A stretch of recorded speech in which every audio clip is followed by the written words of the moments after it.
Buenas tardes, inversionistas. Muy probablemente si viven en México se estén preguntando en este momento, 29 de marzo de 2020, ¿será buena idea seguir invirtiendo en CETES? Pues bien, el día de hoy hablaré en específico de ello, abordando el tema desde un punto de vista económico.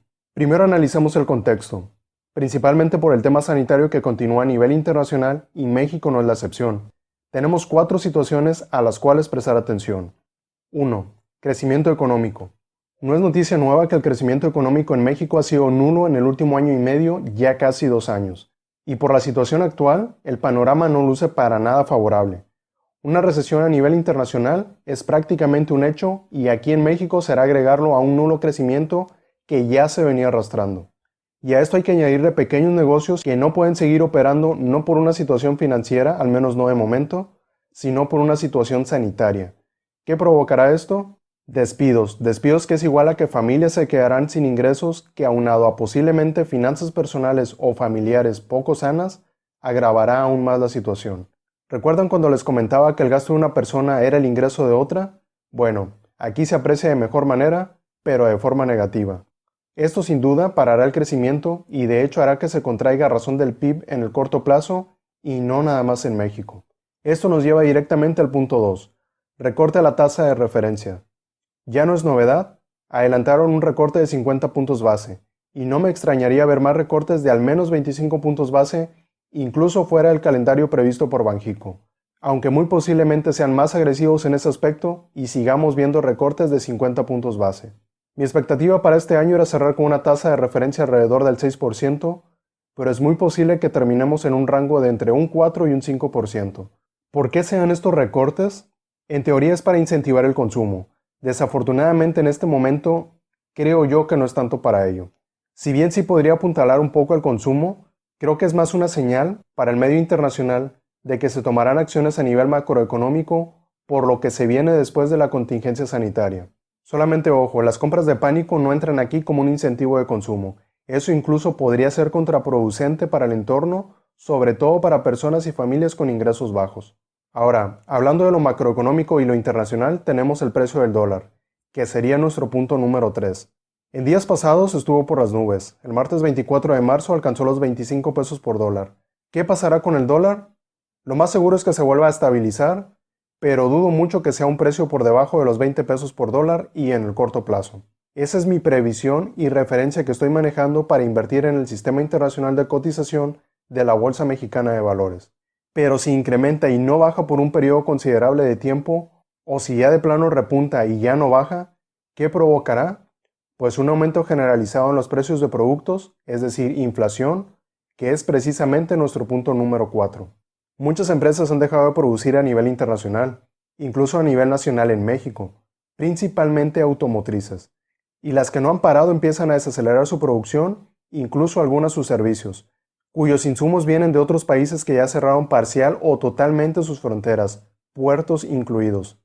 Esto se traduce en menor oferta, a lo cual si le añadimos el tipo de cambio alto, por un periodo prolongado o indefinido de tiempo, afectaría aún más el precio de muchos productos, incluso aquellos que sean de fabricación nacional, ya que muchos tienen materias primas o algunos insumos del extranjero, y dado que el dólar es la principal moneda de intercambio, esto afectará eventualmente a la inflación. Tal vez en cuanto el tipo de cambio se estabilice, ya no se cumplirá este factor, pero de momento sí es algo a tener en cuenta. La inflación incrementará, tal vez no de golpe, pero sí lo hará de forma gradual. En tanto las cosas no se normalicen, el comercio y la economía en general vuelva a ponerse en marcha y el mercado de divisas principalmente se relaje un poco. Pero a esto los recortes de tasa de referencia no ayudan mucho que digamos. La tasa de referencia también es usada en algunas ocasiones para intentar regular el tipo cambiario, pero con incrementos, eso al menos en México como la economía emergente que es. El Banco de México tiene una labor muy importante en todo esto, junto al gobierno federal, al igual que en el resto de los países.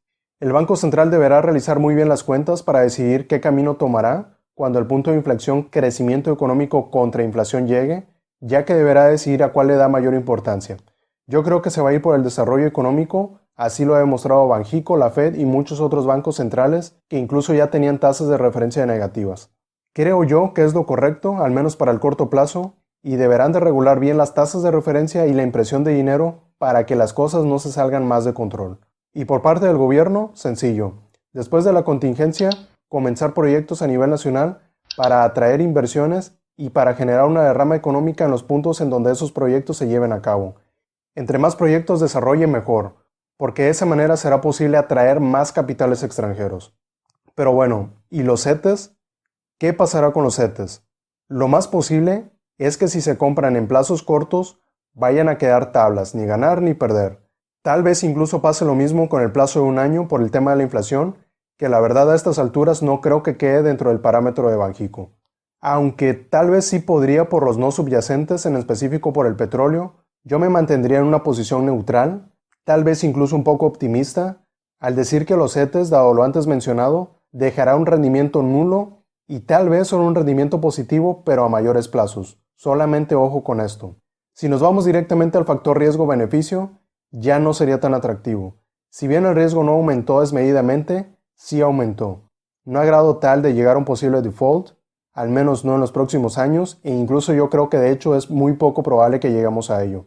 Pero sí incrementó el riesgo, así que por riesgo-beneficio, tal vez podríamos descartarlos.